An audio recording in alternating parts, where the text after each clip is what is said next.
Now, whenever I get into these games, I like to identify character strengths and weaknesses and start working on a tier list, right? And I get into the game and there's already a tier list, but me and the homies in the Discord are starting to realize a pattern of things being wrong on the list. So we're not gonna go over it. If you want to peruse it, feel free. I'll leave the link in the description. But we're going to go down the list of characters. We're going to figure out which ones are good. I'm going to tell you why. And we're going to do a showcase starting with the UR Lucifer. And yes, we will also be showcasing just the SRs because even though they don't have divinities, you can see right here that their kits are just straight up busted. Dracula will 1v5 you at one point if you pull up on a built Dracula. He's just going to fucking swamp or stomp you. And as I've been preaching, someone in my guild got stomped by a Muse. I myself have been using Muse because I love the stun spam. Like, you have to look at these kits. You're not going to progress if you're just looking at tier lists. Even the person that made the tier list himself is like, it's just opinions, you gotta form your own. So starting with Lucifer, okay? Now with the URs, I'm going to do a special little disclaimer that if you are free to play, it is going to take you a long motherfucking time to build this character. In order to ascend a unit, you're going to have to pull duplicates of the unit. And if you are not very, very lucky in pulling multiple Lucifers, you're going to have to farm for them, which isn't easy either. It's going to be like 10 times faster to build an SSR and 1,000 times faster to build an SR. So this is sort of a pay-to-win unit. Keeping in mind, free-to-play could absolutely have a fully built one maybe in like a year or something, but if you're going in for that long haul, you're gonna have to be patient. So, starting with the abilities, and the ultimate ability is Holy Chaos. Sidebar, we are going to be looking at the level ups in the abilities because I think that's where people get lost. They look at the main ability, but they don't really look at the level ups. So Holy Chaos. Lucifer folds his wings to charge and then bursts out in an aura of holy energy from the sky for 2.5 seconds, dealing 70% damage to all enemies every 0.5 seconds and knocking them all back.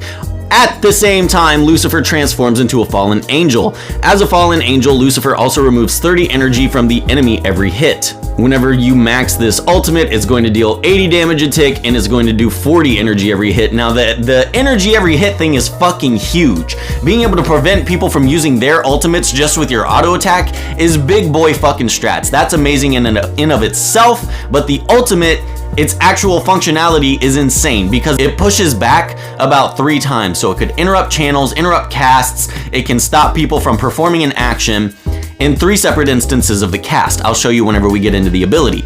But an 80% multiplier that hits 5 times, alright, so we're looking at a 400% damage multiplier. It's not a shit ton. It's not a humongous multiplier, but you also have to keep in mind their base stats, and he does do a lot of damage, even with a not so impressive multiplier. He has a passive called Fallen Flames. After 2 auto attacks, Lucifer enchants his sword with the flame and slashes the target to deal 2 times 200% damage, so another 400% damage multiplier.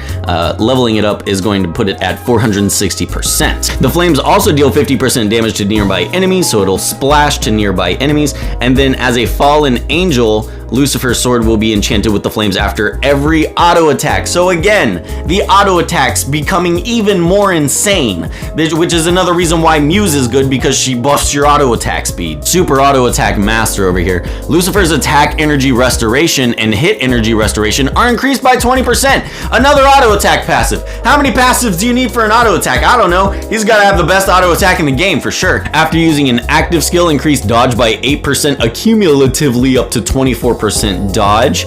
Attack energy restoration and hit energy restoration increase by 30%, and it increases the dodge to 10%. So basically, even more auto attack finesse bullshit, because as you're auto attacking, you're depleting the enemy's energy, but you're also increasing his own energy more so than normal. So you can just spam that ultimate, and you'll see whenever we go to look at him fighting, he's literally just using ability ultimate, ability ultimate, ability ultimate. You know what? Maybe the auto attacks aren't even getting in because he produces so much energy, he doesn't even get the auto attack. We'll look at that in a sec. And lastly, Fallen Stars, an active ability, so he has to cast it. Lucifer elevates into the air and fires 4 Fallen Stars, each dealing 140% damage to 1 random enemy. During this time, Lucifer cannot be targeted. As a Fallen Angel, Lucifer also stuns the targets for 0.1 second. But it does increase to half a second, which isn't as bad, and it does shoot up to 5 Fallen Stars, which could potentially be 2.5 seconds total of stun on their whole team. And it also increases the damage, but keeping in mind that it hits random enemies. So if there's only one enemy, like a boss, it's all just going to load into that boss just constantly. He is just moving constantly, performing actions constantly. Here, if I click the trial, we can even see him in action. Now, I'm not going to do anything manual because if you can't auto it in a game, it shouldn't be in an idle game. But look at him go, dude. See? Rain from the sky, swinging a sword, use an ultimate. Rain from the sky, swing the sword a couple times, use the ultimate. He is literally a beast. This dude is fucking insane. He's a ba ba ba ba, wa wa wa wa wa wa wa wee, ba ba ba ba ba ba, wa wa ba ba ba. So the character in himself is already a god, but how do you build a god? How do you make a god even better? So I'll give you a rough summary of the equipments I would use and the divinities I'll choose, okay? This isn't, of course, there's multiple divinities and multiple equipments that you could choose for different situations, but this one is just going to be kind of a catch-all. I'm going to give you one that should be roughly good in every situation. For runes, I'm going to recommend the Thunder runes because we already saw he's as spammy as can be. He doesn't need any help with energy, so being able to increase the damage that he does whenever he already does an insane amount of damage, being able to ignore defense on enemies with high defense is going to be fucking goated. Trust me, that is a way better option. And for the artifact, I'm going to recommend the Axe of Pangu because we already saw that his auto attack is just boosted so much. His auto attack has so many different added effects that this could add another effect to it, giving his auto attacks a 25% chance to deal an additional 75% damage to the target. And that damage is treated as true damage, so you don't have to worry about resistances or anything like that. We're already ignoring defense, now we're ignoring resistances. He is just going to be damage, swinging, swapping, killing and clapping cheeks. Alright y'all, and the really good divinities that I will be looking out for him are going to be these ones. The very first one, Devoid Vexation. When hitting an enemy with auto attacks, reduce their hit energy restoration by 50%. So he's already boosting his energy and diminishing the enemy's energy. This is just going to diminish their energy even more, and they're not going to be able to cast their skills as often.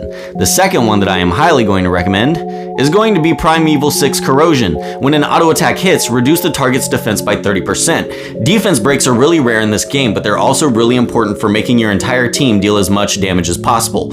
All in all, going to be a really good choice for putting on him to increase the effectiveness of his auto attacks. And the last one, I would suggest Primeval 9 Colossus. Increases the attack amount equal to 50% of the hero's defense during battle, so that you could build him with a lot more defense so that he could have some more survivability, and that'll also increase his damage, making him more of a bruiser and less of a glass cannon nuke. And that's pretty much it for Lucifer, y'all. Now, if I had to go ahead and put him on a list, I'm not talking about beginning game, end game, or any of that. It gets way too complicated getting into the specifics. What if we could go down that rabbit hole for an hour and a half. This dude is an S tier. I'm saying it now. He's an S. If you get him, he's gonna be an S tier. Alright, y'all, but that's it for this one. If you have any questions, feel free to join my Discord, but don't be sensitive in there because there's a ton of different people from all sorts of different games that just like to have fun. But other than that, y'all, that's gonna do it for me today, and I'll see y'all later. Bye.